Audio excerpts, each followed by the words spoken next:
My partner Jake was an artist, a poet, a dancer, a writer, a nursery nurse, and soon to be a fully qualified art psychotherapist. He loved to make people laugh.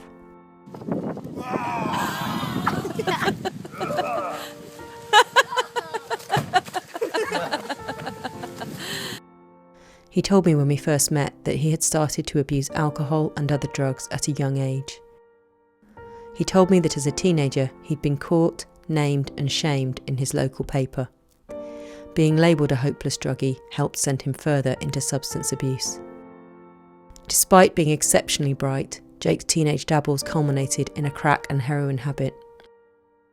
The death of his brother Roland from a heroin overdose and a long stint in residential rehab finally gave him the strength to stay away from all drugs, and when I met him, he was 5 years clean. But the cravings never stopped, and he would bury them in exercise.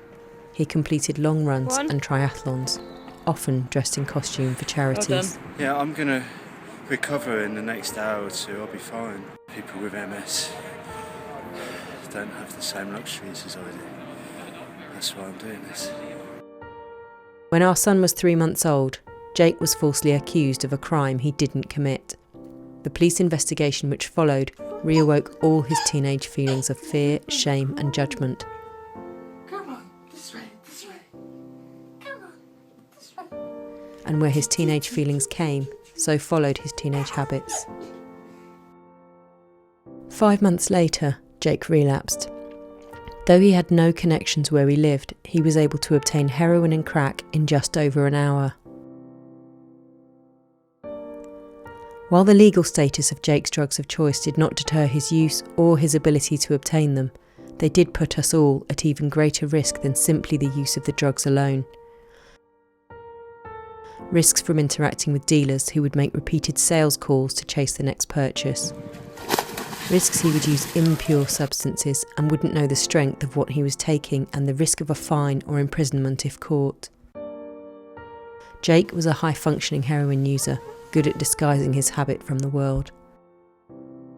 I thought he'd fully recovered from his first relapse in 2013, but in April 2014 he relapsed again, and this time it killed him.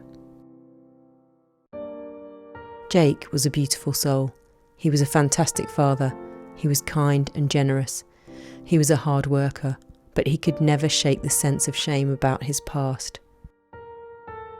I believe that if Jake's drug use could have been treated as the medical issue it was, rather than the criminal issue it wasn't, he would still be alive today. Father, partner, brother, uncle, son. The world is not a better place for the loss of Jake Coe. If there's a chance my son will want to experiment with drugs other than alcohol, I want him to be able to do it safely. I don't want his entire future to be ruined for the sake of a silly mistake or even a series of them. I'd rather he went to a licensed supplier than to a street dealer who could be selling him literally anything.